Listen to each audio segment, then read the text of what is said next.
everybody, and welcome back to Sidelines and Coaches Roundtable. And today, the topic will be time management and work-life balance. And joining me on today's panel is the assistant coach of the women's basketball team, Ashley Williams, the head coach of the cross-country and track and field teams, Mike Rohl. And joining us once again is the assistant coach of the men's basketball team, Seth Turner. So you two there at the bottom of my screen, thank you for coming on for another time. Ashley, welcome.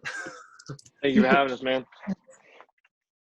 So time management and everyone's favorite phrase, work-life balance. Let's start with that phrase and really what does it mean? How do you specifically define that term of work-life balance?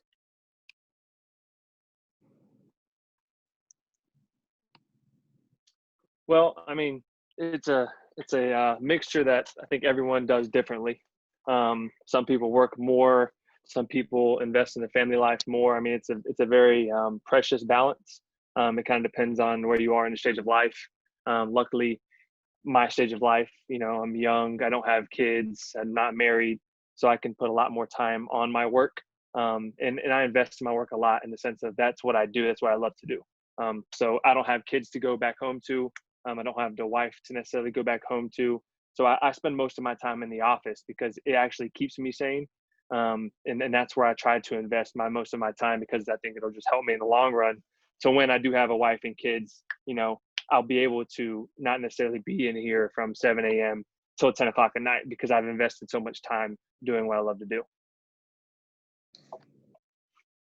Yeah, I think for me, I basically define it as, I guess, time off when I can, just because, especially with our season being so long, and just being a coach, like I never realized when I was an athlete just how much time our coaches put into everything. And so just knowing like how much, I guess, myself and all of the other staff and the coaches, how hard they work, just knowing that, I guess, balancing the time off. And yeah, I don't know. It's just like just working and enjoying what you're doing, but also having that break. Well, I have a wife and 5 children to balance out, and a really long season, actually a really long year.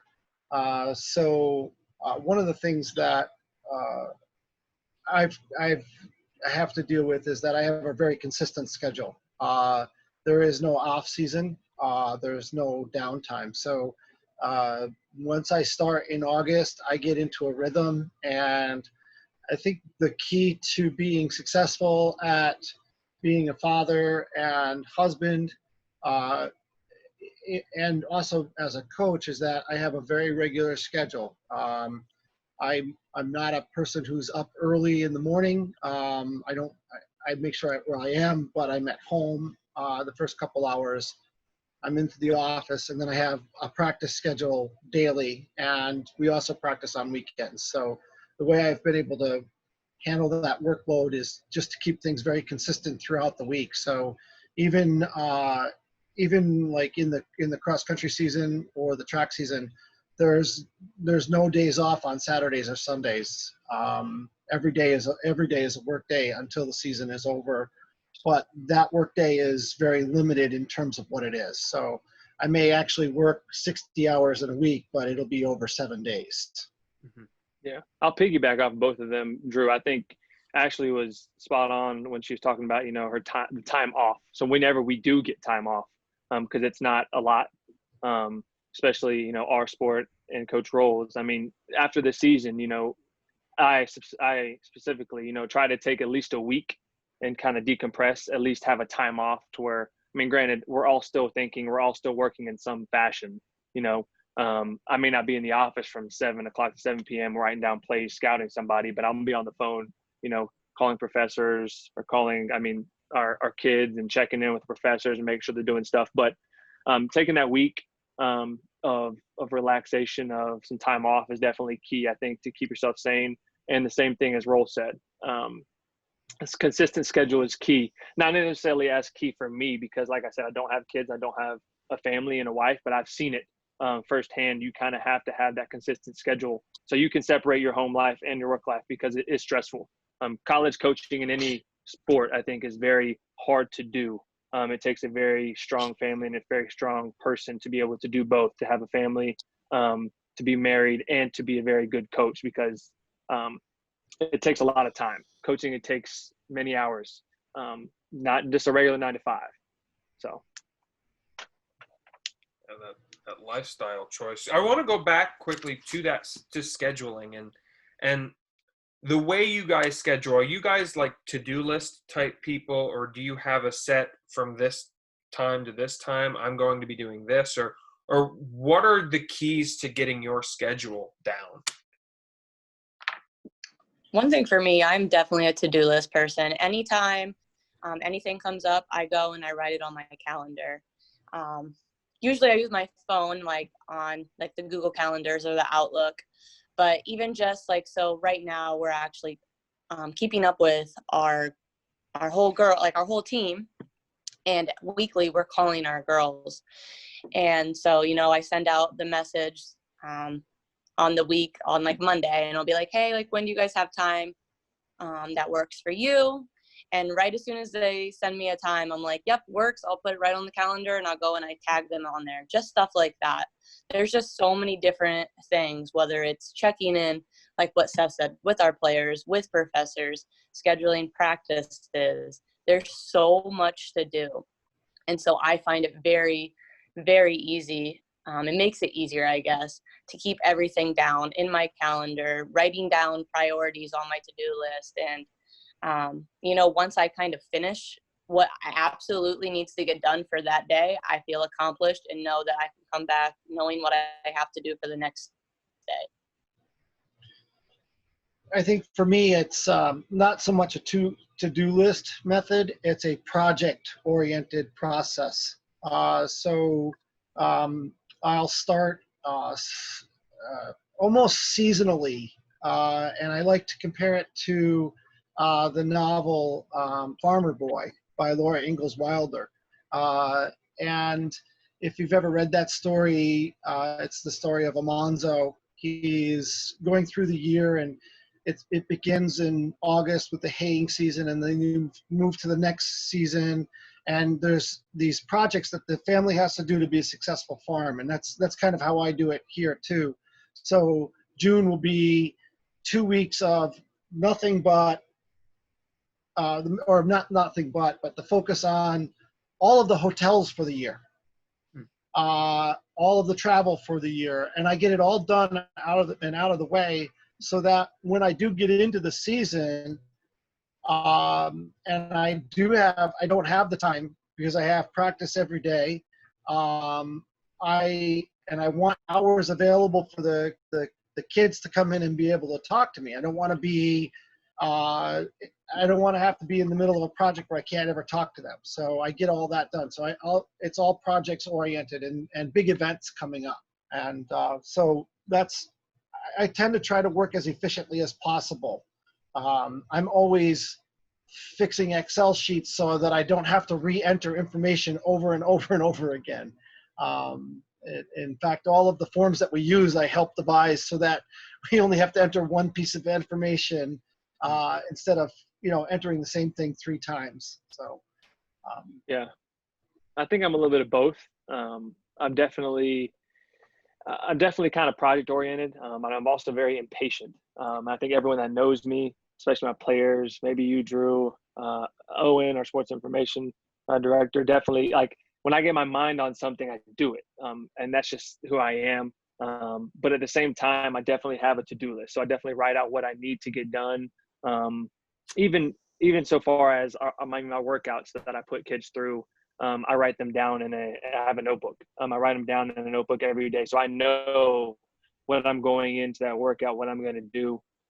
And then I may not do it all. I may pick and choose and think of something different, but it's kind of helps me guide what I'm going to do with the kid or what I'm going to do through the day. for to-do lists. But at the same time, I definitely deviate from my to-do list in the sense of, like, I mean, Coach Rohl said, he likes in Juniors Alive, he gets his hotels done. I kind of have a window when I know I'm going to get that stuff done. Just up to me, and it's in my head, I kind of have to get it done. And so I'll go ahead and knock it out as quick as possible. So it's kind of best of both worlds. It's not the best to be impatient and to try to do things all at one time, but that's just kind of who I am. So the to-do list definitely helps, though. To-do list definitely keeps me on track. I don't necessarily use a calendar. I probably should, because there's so many moving parts to these sports, but I try to keep on my toes and do what I remember to do. Seth, do you feel like dealing with hotels can be the bane of your existence when you're trying to get a hold of the people, and it's like they're never in their office? No, and, the people, right? They're never there. The and people you're like, you need to talk to. I gotta wait another day. I gotta wait another day. Like, oh, can we just get this done, please? Exactly, because that's how I am. I'm impatient. So when I'm called to do it, I want to get it done. Like, I want you to send me a contract. I want to get it necessarily moving. So the people are never in the office. The sales managers are never there to call and try to set up things. So you have to wait for them to call you back or wait for them to send you emails back. So it always ends up being longer process than what you plan on. Every once in a while you get lucky. Every once in a while you get lucky and get a couple people in there. But it's trial and error. If a hotel doesn't call me back in 3-4 days and I'm still on it, I'm just going to call another one and see what they can give me. So I've gotten so to the point now where I just reserve everything through the Marriott website automatically underneath the government rate. And I don't have to, it's quick and easy. Yeah. It saves me so much time. Yeah. Oh man, you know what? I think another thing that's interesting, especially with the panel that we have here, is, and I know Coach Rohl, you are coaching school year round. You have a team all year round, but you all do coach a winter sport, so that divide between the first semester and the second semester, and how does that affect the schedule, and what adaptations do you have to make during that time, during that shift with players or athletes or anything of that nature during that break or coming back from break? Yeah, I think it's different year to year because every team's different. But for the most part, when it comes to like time management and that sort of thing, I'm so project oriented. I kind of have a basis of when I know I'm going to get things done. So my summer is usually recruiting. That whole summer period, I don't want to do anything besides recruit. I try to get my hotels knocked out as early as possible. I mean, after the season, that first week, second week, third week after the season, when we're not necessarily doing a whole lot, we may be doing individuals and workouts and stuff like that, but we're not doing much. We have plenty of time on our hands as far as what we were doing with scouting. I try to knock out everything. I mean, we help knock out the budget. We try to do the hotels. We try to get as much planning that we want. So for gear for the next year, that sort of stuff, we just plan it. I'm so impatient. I try to knock it all out. I'll get pricing. I'll get everything set up. So then once the summertime hits, recruiting is the main priority. You're going to be traveling left and right, calling kids left and right, going to tournaments here and there. You're not going to necessarily have time to, touch up the budget whenever you need to, and you don't want to be kind of late on the ball with that. So I kind of have my plan. So, after the season, first 3 weeks, we kind of get all the paperwork stuff done. Summertime, we're recruiting, and then once the kids get in here, we hit the ground running. Again, I write out all my workouts on a notebook, so I have all the workouts ready. And when they get in here, we're just ground to the balls to the wall. We're going to go. We're going to get on the court and try to prepare for the season. Again, season's long, especially basketball season. It's October 15th to March. So through that time, only thing you're really focused on is games and practices and your kids and their education. I mean, you recruit throughout the winter as well, but you don't have as much time. So I kind of try to break it up, like Coach Rohl said, in projects. I know exactly what project I'm going to do during those months. Yeah, I would agree with Seth. Like, there's definitely certain times where I want to get certain things done. During season, what Seth said exactly is right. There's so much to focus on, but during season, I want to focus on our games, our practices, what we need to do to get better, what we need to do to beat our opponent. And all the little things that are still important, like you need to focus those on at a certain time. So anything with planning, that is huge, you know, like what he said about the budget with recruiting. There's all certain times, there's certain high points that goes in with recruiting, you know, especially in July. Like that is mainly focused all on recruiting. We want to go and we want to get all of our scouting reports, you know, by the end of the year. A lot of people are potentially going to do the exact same play. So, you know, and you go through and you want to be ready so it's easier when season comes. Just any planning, that's huge, step by step, so you can focus on the main thing of games and winning and your athletes when it comes to season.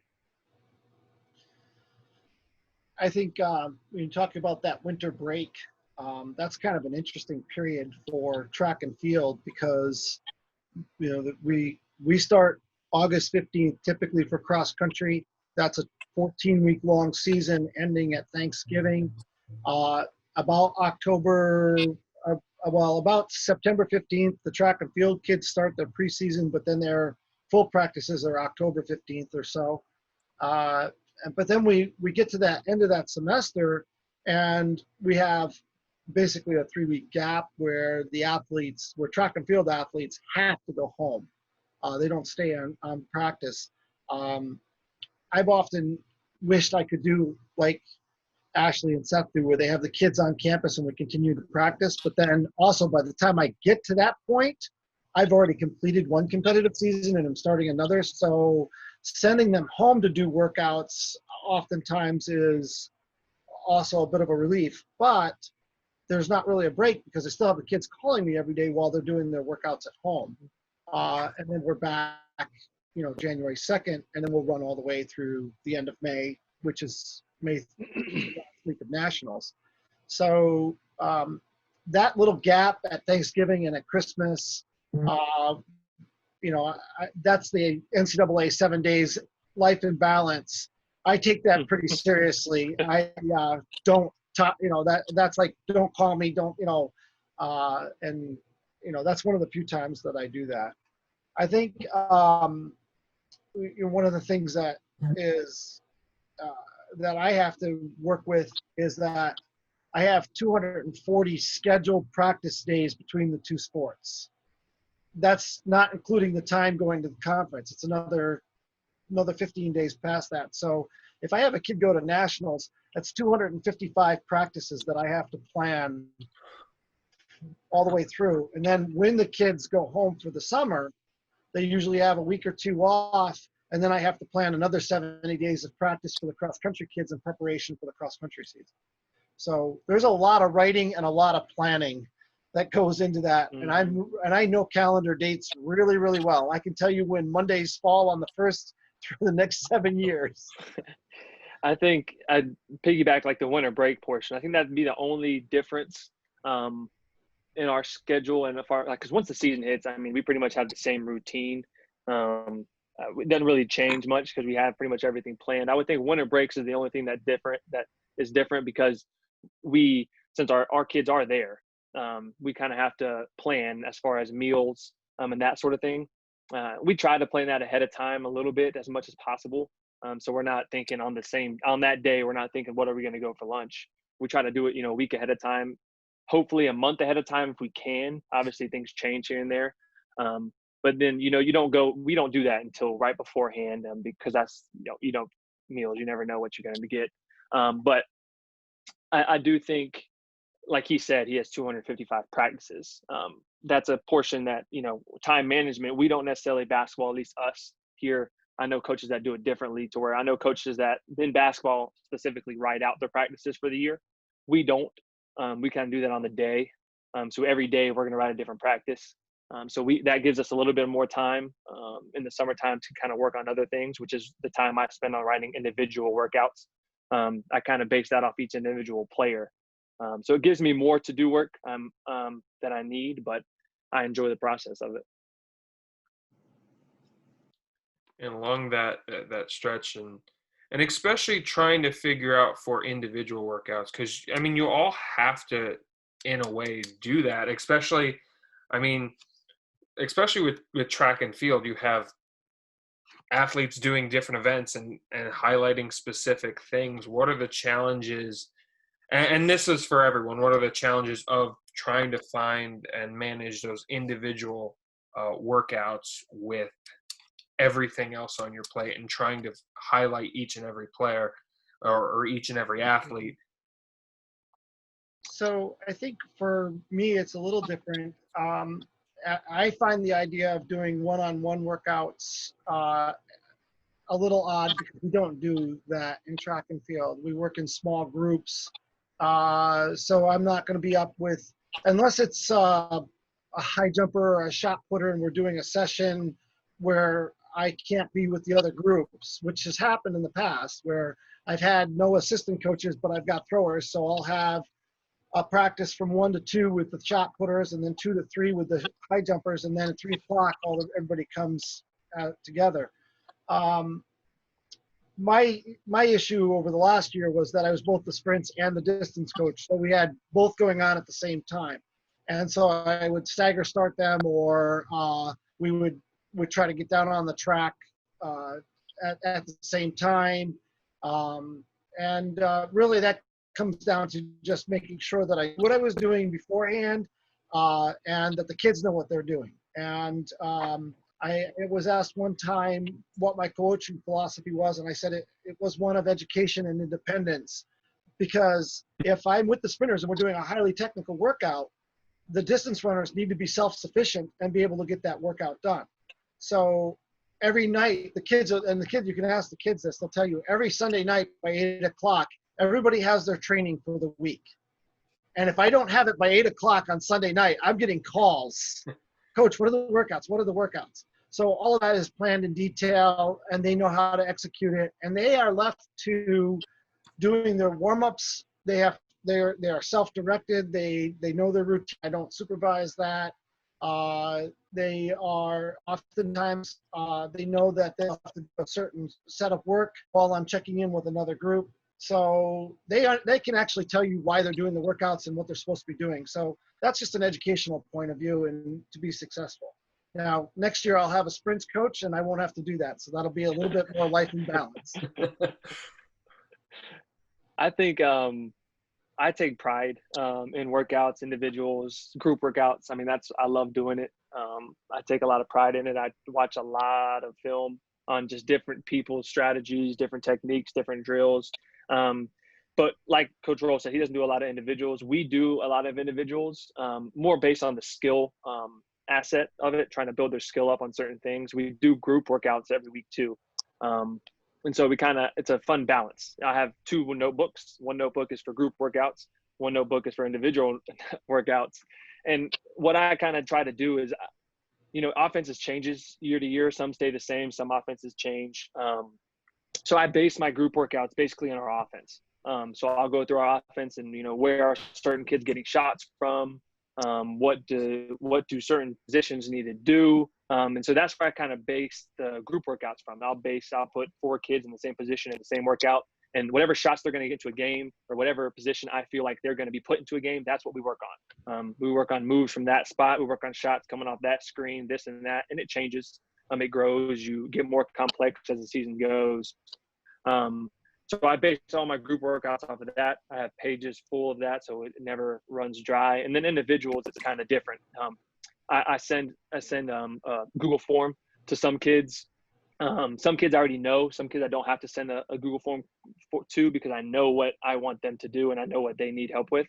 But for other people, I'll send them a Google form and I'll basically just ask, what are your top 5 things you want to work on? And they tell it to me, I get it back. And then that's when I take my time to write the different individual workouts for each person. So I have different divided sections of each kid and what they want to work on. And it kind of goes, it's a never ending process. And that just kind of comes in the time management portion. You got to separate time out of your day.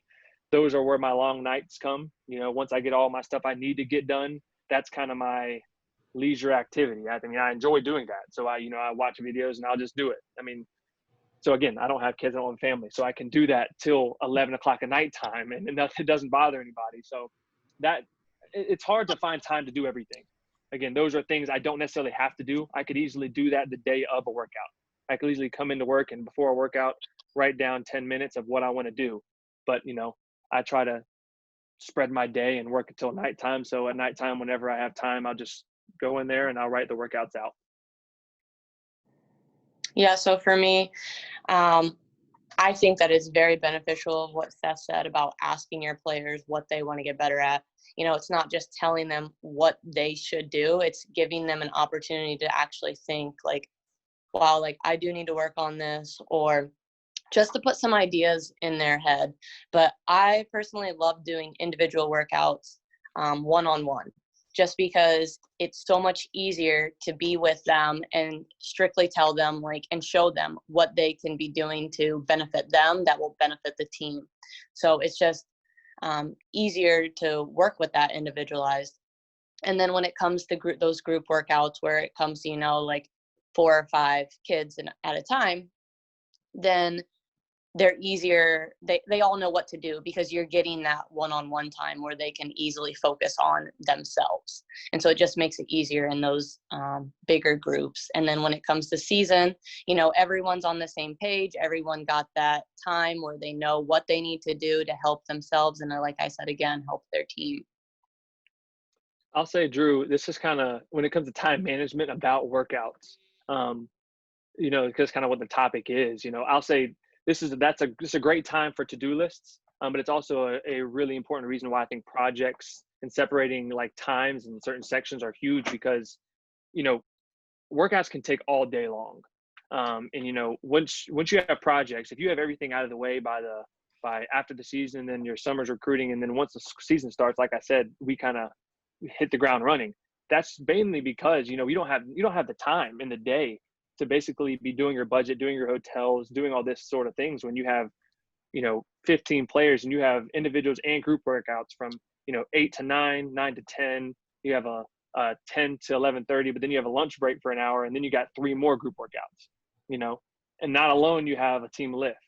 And in between that, you have to do other things. You got to send emails. You have to check in with professors. Like there's so many things that go on through a day, and people don't realize how much time really adds up. So if you do workouts, I mean, you can have 4 workouts, and that basically is your 9 to 5.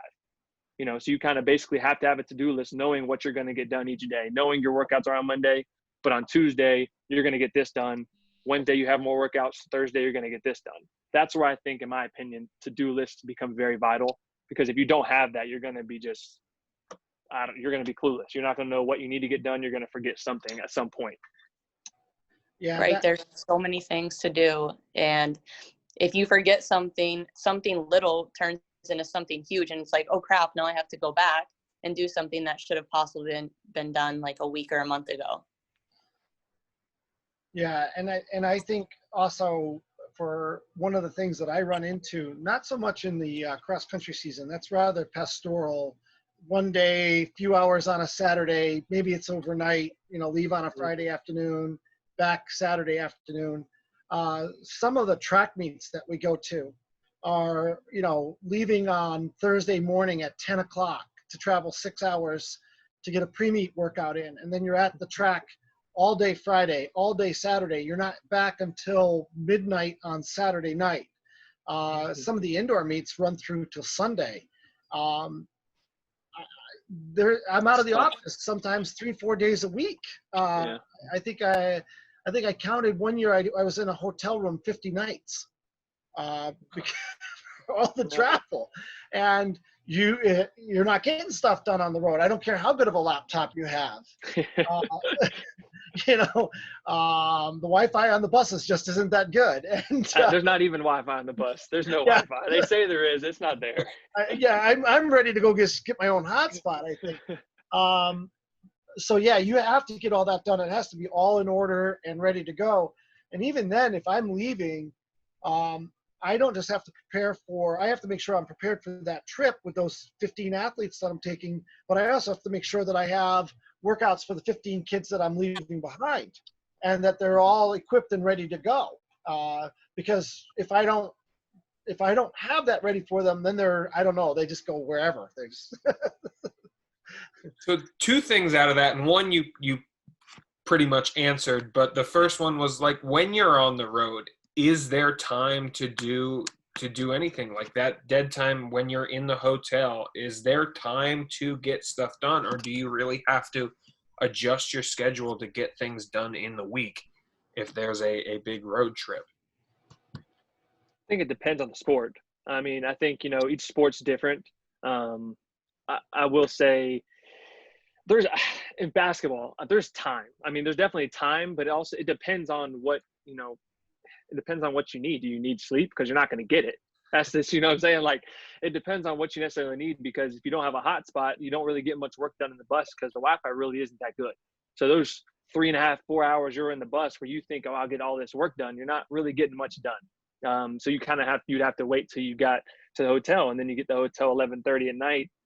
You got a shoot around next morning at 7:30 a.m. You got to kind of pick and choose your battles. It all depends on what you think has to get done and what needs to get done. I think there's a time and there's a place. I don't necessarily need a lot of sleep, so if I think it has to get done, again, I'm impatient, so I'll do it and I'll sacrifice my sleep for it. But I mean, it's hard. It's not easy, especially the road trips, like Coach Rohl said. I mean, those weekends are long. You got to worry about the hotel. You got to worry about your food every day. You got to worry about 3 meals. You got to worry about your 15 kids. What are they doing? Are they running off, getting into something crazy? You got to worry about the team you're playing. You should try going on a trip with 45 of them. Exactly. That's what I'm saying. It's not easy. And they're always hungry, and they're never hungry at the same time. Yeah, I know. They want to eat all the time, and one doesn't like Chipotle, and one doesn't like Subway, and the coach doesn't like Burger King. That's funny. Drew, I went to the Colonial Relays one year. The first event on a Friday morning was at 8 a.m., which meant I had to have that athlete up at 6:30. We were at the track at 7 a.m. I left the track Saturday at 12:05 a.m. Yeah. And there were events all day long. The very last event started at 12:01 on Saturday morning, and it was like the 800 or something like that. I'm like, yeah, we're just going. Goodbye, let's go, because we had to be back the next day at 9 o'clock. And I don't even think that. I was like, yeah, you're not racing tomorrow. No cool down. Let's go. That was the longest day I've ever coached in my career. I've never coached longer, and I don't know how I ever could. Like, I really don't. So, I mean, I think to sum it up, I think there is time, just on the sense of, there's always something to do, put it that way. There's always something. You can always find something to do to help your team, help your players, or help better you as a coach. Especially me, I'm a young coach. I have a lot to learn still. So there's always time to better yourself or better your team. It comes to kind of what the topic is: time management. When are you going to find time to do it? What are you going to sacrifice to do those things?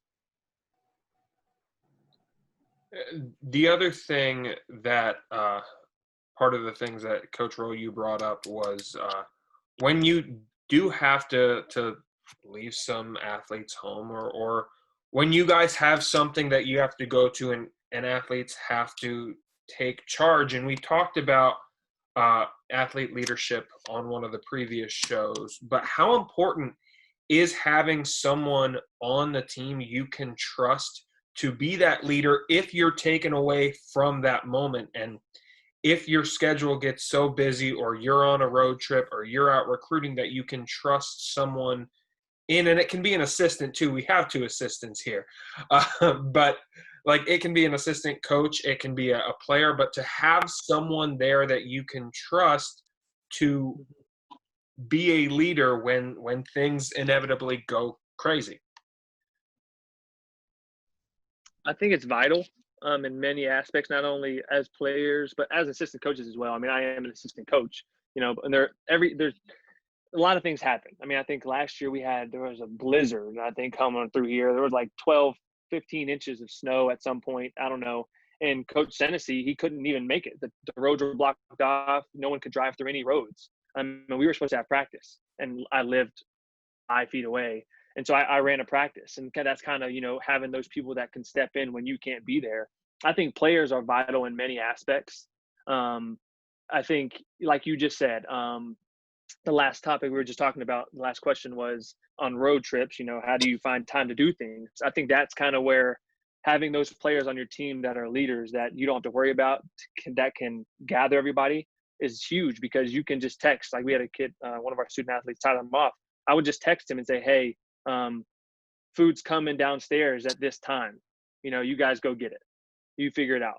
He would do it. We don't even have to think about it. We trust him. We trust our captains. They would worry about all that stuff, so we don't have to worry about it, so we can get other stuff done.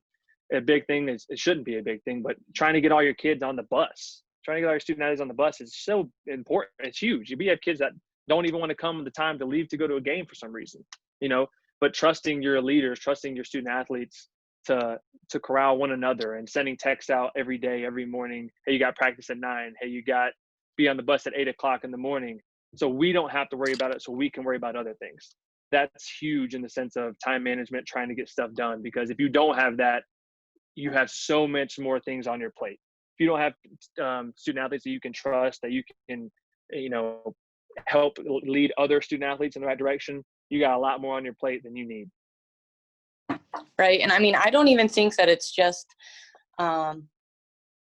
that time management. I know that is a topic, but it's like trusting those athletes, our student athletes, to do that. Like, that's our job in order to teach them those responsibilities, so they can then teach others when they're that age or when they're older in the jobs that they want to do. So exactly what Seth said, it's vital. And then when it comes down to, myself being an assistant coach, I want to be there for my head coach, because that's my job. I want to take all those little things on. And so anything that, that Mike gives me, or any other person gives me, I'm trying my best to get that done. And then things that I can't, yes, it's great to be able to have our captains and being able to utilize them and help out.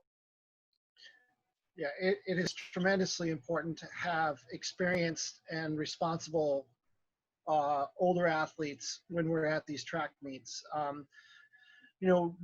We get to a situation like Penn Relays, and those events, we might have 5 athletes at them, but those events can be spread out over 3 days. The kids have got to know how to feed themselves. I will leave them with a credit card, because we don't, unfortunately, this would be one of those situations where I would love to just give them $28 cash, but I can't. I have to give them a credit card, and they have to go and they have to use that card. They have to get food for themselves, for the teammates. They have to bring back the receipts. And so they oftentimes, what we'll have is older kids that have been around. They've been taught by other kids. Don't you lose that receipt, because if you do, either we're paying for it or coach is paying.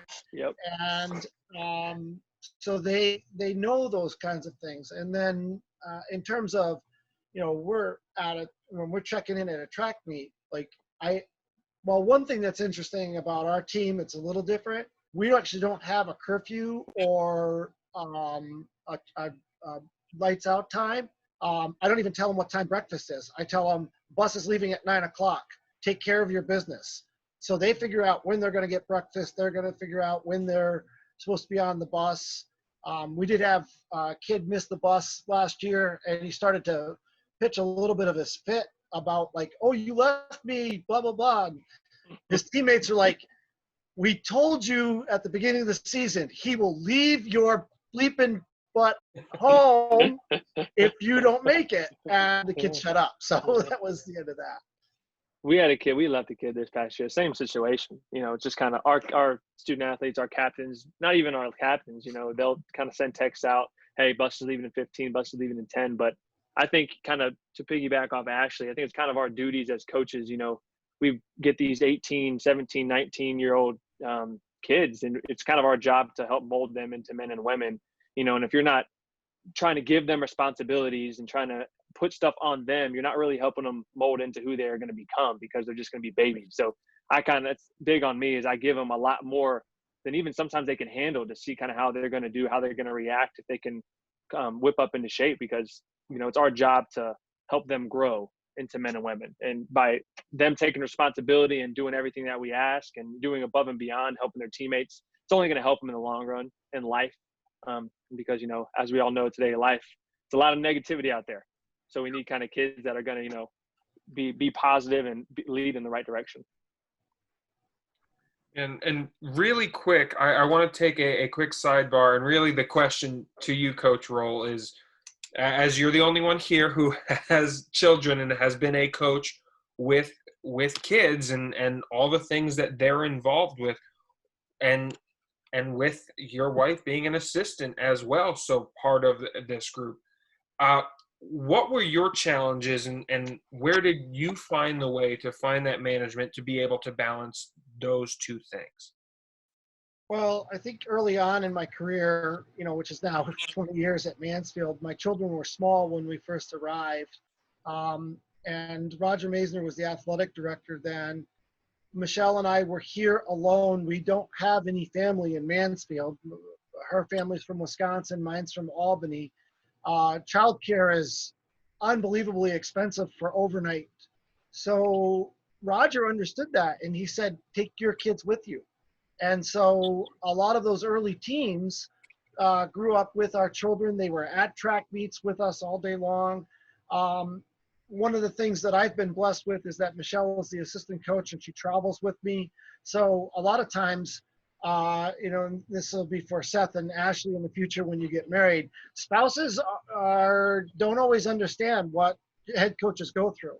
And I hear a lot of my colleagues talk about how their wives complain that they're away all the time, and you know, that they're not home as much as they should be.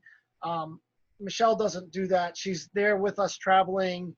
The kids are traveling. So now we also homeschool our kids, and that allowed us to have more time to spend. That's one of the reasons why I don't usually get into the office before 10, because I'm at home with the kids in the morning and then I'm in the evening. So, and I draw the line where I need to be. Mm-hmm. You know, if I just say, nope, I'm not doing this. And it's one of the reasons why I don't do camps in the summertime. You know, I've just worked 10 months coaching kids. We can find some other way to raise money other than me going out and doing a camp or a clinic. And not to mention the fact, contractually, I wouldn't even have the time to do it. I have to take 5 weeks off sometime, and you know, that's. I mean, I've seen it though. Just like you said, I've had many of my, you know, former bosses and colleagues. They have wives, you know, or husbands, and you know, kids. It's not easy. Just from secondhand, just from watching it, you know, step back, I've seen, you know, the struggles, and like he kind of said, you know, spouses not understanding what's going on. But I've also seen spouses that do understand and that are rocks and that are there, you know, no matter what, because it's not hard. It's not a hard business when it comes to, you know, having that family time, that separation. It takes a very strong person to be able to separate work from home life in this business, because I mean, your work comes home with you 9 times out of 10 at some way, some fashion, whether it's a kid texting you, whether it's a kid calling you, or you having to check up on something. You know, work generally does come home with you at some point. You know, this will be an interesting thing to share. You know, it weighs on you. You're around other people's children all day long. And I can remember one time my son was upset with me. I don't know if I hadn't been where he needed me or what the issue was, but it was justifiable. And my response to him was, I'm really sorry. You never get to see the best part of me. All you ever get to see is the tired, worn out, emotionally drained individual from dealing with other people's children's problems. Yeah. And, you know, luckily he's understanding of that and we have a good relationship, but that is something that's key. I don't think people sometimes understand.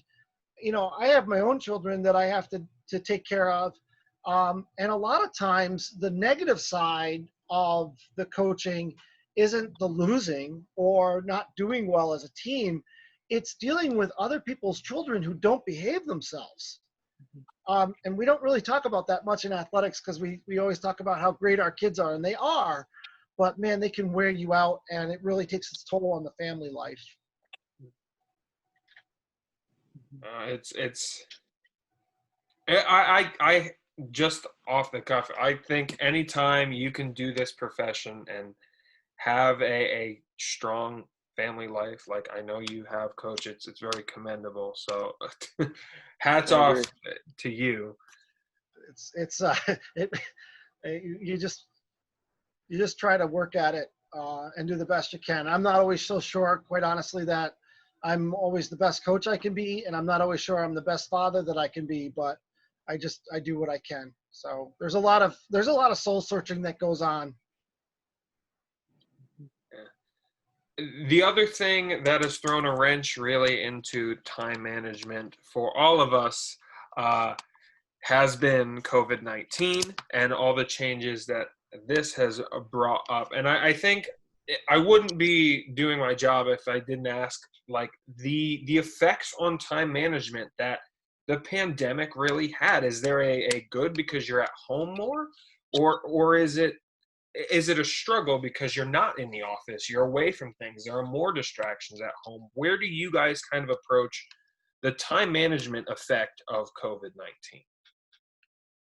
I compare it to, and this is not, I mean, this is a weird comparison, but not in the sense. I kind of compare it to, because I'm young and I just recently was in college, like an online class. You know, I was always told, my dad always told me, don't take online classes. You're not going to be able to, you know, have the discipline to wake up by yourself, make sure you get on your schoolwork if you don't have a teacher there telling you and teaching you. I kind of compare it to that to me because it really takes a toll. You have to really, you know, you don't have to be in the office at 8 o'clock because you can't be. You still have to remind yourself, you still have to wake up at 8 o'clock and you have to do your job and you have to get your work done. It's thrown around some scheduling here and there, some schedules, because you're at home. You know, I have a dog. I'm at home now. I got to take care of him. He's down there with him, you know. So it takes a toll on it. It makes changes things. But to be honest with you, it hasn't changed too much for me. If anything, it's made me work even more. It's made me be on the phone 10 times more, calling our student athletes, calling our potential student athletes, texting them, doing that sort of thing. I think it's a blessing in disguise. Obviously, this is a horrible thing. Nothing positive is from it. But I think it's helped me work 10 times more at home and get a lot of stuff done. I'm not here doing workouts in the office like I normally would. So I have a lot more time to be doing the paperwork, the behind the scenes stuff, and even recruiting or calling and texting kids. Because, you know, during the off season, you know, before the summer ends, you know, basketball, we usually get a lot of workouts in. We try to do that sort of thing before they go home. But I think it's helped me personally get a lot of stuff done. It's helped me also grow as a coach a lot because, you know, there was no Final Four here, but there were a tremendous amount of podcasts and webinars. I mean, I don't know if I've ever seen the amount that there's been. There's been hundreds. And that's all I do within my free time. You know, once I get my work done from the to-do list, like we talked about previously, I get on the podcast and I have a spreadsheet on my computer of 6-7 pages of stuff I've just taken from the webinars and podcasts to kind of apply to my coaching style and here. So it's helped me. Obviously, it's a horrible thing, but it kind of has helped me get a lot more stuff done. I think it's helped myself as well. You know, just me being flexible with things that I didn't do before. So with myself, my family is from Ohio with working in Pennsylvania, so I don't really get to see them too much. And then same, I'm in a long distance relationship. And so, you know, it's given me a little bit more of that work-life balance. So in that aspect of what we've been talking about, like, it helped with that. And then it's also helped knowing that I need to reach out to my players more, and I'm able to do that. And it's not just, you know, like, maybe that will help them maybe come into my office more, or it's helped building relationships for me mostly. I'm still getting the work done. You know I can work from home of doing all the things that I need to, as long as I have a computer, because that's mainly what I do in my office anyways. I'm always on my computer. I'm always trying to do something, working with all the softwares that I need to. But I think that it's helped mainly with my relationships with my coaching staff, with my players, and then my relationship with my family. I think, so this is the first season that I've had off in 20 years of travel. That is really fascinating to me. And I've struggled with not being at practice every day. Because for me, being at practice at our workouts, and Drew, you've been at our workouts, so you know the energy that's there when you have a group running around and they're crazy and it's fun. That makes all the crappy stuff we have to deal with worth it. You know, that 2.5 hours a day makes the 6 hours of stuff I don't want to do better. So now I'm just doing the 6.5 hours of stuff that I don't want to do. Well, I mean, I do the projects and things like that. But it's put a damper on all the things that all the prep work we're supposed to be doing. Like it's bad enough trying to get hotel rooms. Like they're not even taking reservations now. You know, we don't have budgets. We don't have schedules. The NCAA is changing the rules as we go. We don't know when we have a starting time. So there's a lot of lack of surety. And, you know, a lot of my time is spent contacting athletes, talking with the athletes, and I have 45 that I have to stay in contact with right now. So I can't get to them all in 1 week. So it's over a 2-week rotation. That being said, you know, I'm in the middle of a house project because half my house is falling down, and you know, I've got that going on, and you know, I still am riding about 15 to 25 miles a day, so my personal fitness is going well. Yeah. But yeah, this has definitely affected the kids, and yeah, I mean, once Kitty and I had a discussion about why she couldn't be on my desktop and spilling water on my laptop. We had that thorough discussion. My office mate got a little bit better. So I think, like Ashley said, relationships are huge, but I think it kind of opened my eyes to, you know, I'll piggyback off both of their points, but I think me personally, you know, I started taking for granted, you know, I saw the kids every day. I saw our student athletes every day. But did you really have a 10-minute conversation with them and know what's going on behind the scenes with their classes, with their personal life? Are they doing okay? Because that's huge, especially now because of COVID-19. You know, mental health is so big because kids are cooped up in a house and they don't have anything to do. But I kind of took for granted of the relationship aspect of it because I saw them every day. You know, it may have only been a 5-second, hey, you know, but I saw them. And now it's more of a, you know, FaceTime, and we're really having an actual conversation. You know, deep conversation, getting to know them, their personal life, that sort of thing, which is huge. I do say I miss, like, you know, we were done with our season, but, you know, I miss the individuals. I miss the workouts. I miss the practices because, like you said, that's the bright side. That's the good stuff, you know, and that is. I thoroughly enjoy it. I love going up there to do it, whatever time of day it is. So that sort of stuff I miss. But, you know, and again, it's kind of helped me get a lot of stuff done. You know, I will say a funny thing, a topic we haven't talked about or no one's mentioned when we're talking about time management, and, you know, is kind of what Coach Rohl just mentioned on of him riding his bike, you know, 20 miles. I think working out's huge in this business. Staying healthy, it's huge because, you know, the long nights and that sort of thing. I think you got to kind of maintain a healthy lifestyle, eat healthy, work out, be in shape, because it takes a toll on your body if you don't. And no one mentioned that. I forgot to, but that's also a part of our day that I have to throw in there as far as everything else, whether it's 6 a.m. because I got a long day, or whether it's 9 o'clock at night because I haven't had time all day to get a workout in. But I think that's huge when it comes to, you know, your lifestyle in this business, because I think it is important to stay healthy, eat healthy, because it's tough. I know that I still run, and at times can be fit enough to run with some of the women and some of the men. They love it when I go and run with them. And so Sunday mornings, when we go out to do their long runs, I have a choice. I can either sit in the van and wait 2 hours for them to come back, or I can go run 10 miles myself. Yeah. And I always check with them. I'm like, are you guys okay with me running? And they're like, yeah, coach, come on out. And so I remember when I first started running with the women's distance runners, that particular group, they weren't really a fan of me being with them. The first few times they would try to run so fast to drop me, and then they found out they couldn't. And then afterwards, they realized I was really good at pacing, as you would imagine, and they really liked that. So I do get to run with them, that personal fitness. One of my favorite things to do, and I don't know if Ashley and Seth know this, but our treadmills are in the balcony above their their gym. And I will go up usually about the time they're doing their individuals around 1 o'clock and run on the treadmill. So I get to watch them work. And I will tell you, on a day-to-day basis, I am impressed with the work that they do with the kids and the things that they do. And I get to see their athletes come up and shoot around on their own. I've had some real fun interacting with them from the treadmill. The kids see me up there.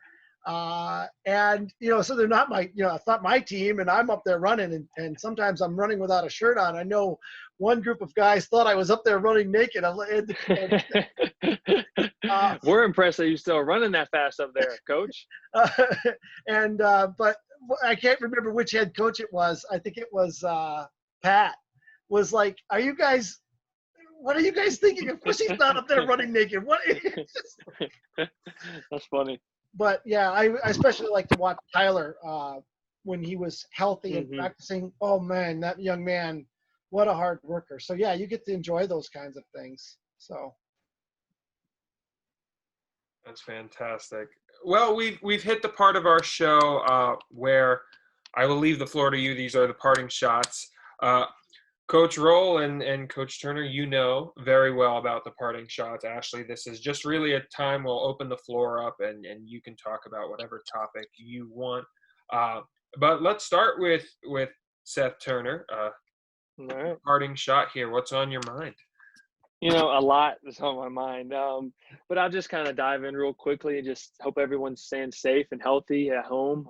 Hopefully things are starting to clear up in wherever you live. If not, just stick it through, and hopefully it will at some point. But I'll just say, kind of what I mentioned on earlier, there's a lot of negativity in the world in any aspect.